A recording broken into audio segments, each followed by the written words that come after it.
And welcome back. Now, following the rescue of 11 women suspected to be human trafficking victims in 2 towns recently, experts say that this phenomenon is not new in our country. For years, South Africa has been a prime destination for syndicates to operate, and statistics also show that only 1% of victims are ever rescued. So to find out more about what is going on with regard to human trafficking, we are joined by Katie Modrau, who is the country manager at A21 Campaign. Katie, thanks for your time and welcome to Morning Live. Thanks for having me this morning. I appreciate it. Now, as you say, we saw that arrest recently by the Hawks where they rescued 11 women suspected to be victims of human trafficking in the Northern Cape and in the Northern Cape, and the other one was in the Northwest Province, Rustenburg, yes. So the country, of course, that sent shockwaves across the country, Katie, but most people were not surprised, saying that we've known that this has been going on in the country and it's probably more widespread than we think. So how has this whole phenomenon of human trafficking evolved then over the years, especially in South Africa? Yeah, that's a really good question and maybe a little complex to answer shortly. But firstly, I just want to say congratulations to the partners from the DPCI. And I think it was a joint operation with the Department of Home Affairs as well. So congrats for that rescue. I think it's phenomenal. I think what we have seen over the years is maybe not so much an evolving, but also a deepening understanding of what's happening with trafficking in the country. So role players are understanding that it's not necessarily what people have thought it was before. There's more understanding that it's far more organized, that it really plays on vulnerabilities. But over the years that I have been working in South Africa, I have definitely seen a move towards more South African victims being exploited. Previously, in the last, I would say 5 to 10 years, I would see a lot of international victims being rescued, and we still see that, but many more South Africans. And the age of the victims is getting younger and younger. That's what I can see. But human trafficking is an organized crime. So as the seasons change, we've just come through the COVID pandemic, we're still in it. We're expecting a whole different wave of trafficking coming as a result of this, as desperation and vulnerabilities change. So organized crimes change with the times. I think it's very disturbing when you say that the victims are getting younger and younger, Katie. What sort of indications? Do we have any statistics around this? Statistics is the big question. I think that's been a massive criticism of the civil society and government industries that work against human trafficking. There's limited research, but I'm happy to say that the government has sanctioned some research that's being conducted at the moment, and there have been some really good articles that have come out.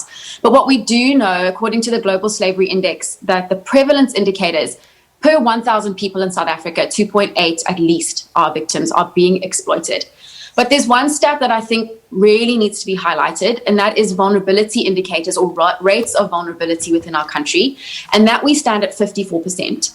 That basically means that 54% of South Africans and those living in South Africa show incredibly high vulnerability indicators to being susceptible to being lured into trafficking. So that's something that we really need to look at and maybe focus our attention on is, yes, the rescue, yes, tackling the criminal syndicates, but how do we tackle the things that are making people vulnerable, the systemic vulnerabilities, the things that we can change, and the individual vulnerabilities.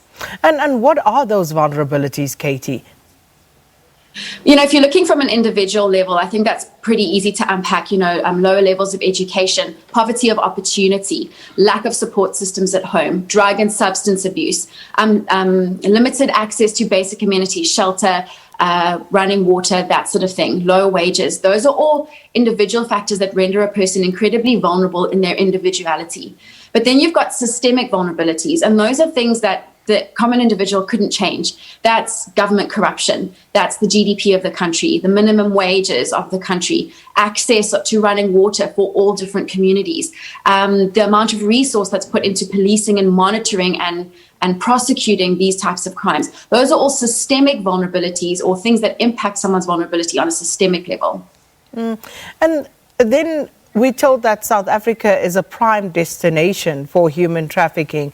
Again, a very dubious distinction. But what makes us such? Okay, so that's also a good question. I just want to highlight that there is no country in the world that is not susceptible to human trafficking. It happens everywhere. I think that's something it's important to understand. But there are factors that make South Africa prime. If you look at victims coming into South Africa, how closely monitored are our borders? Our borders are quite porous, land and sea borders. So that makes it easy to get victims in and out of the country. And then those systemic vulnerabilities that I was talking about.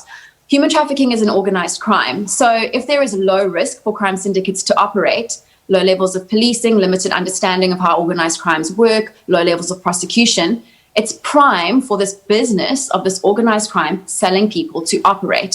So that is something that makes it favorable for syndicates to operate. And then, of course, that vulnerability indicator, 54%, you have a myriad of vulnerable people who are, I don't want to say easy pickings, that sounds crass, but highly vulnerable to potentially falling prey to these trafficking syndicates, which therefore makes it prime for the crime to grow.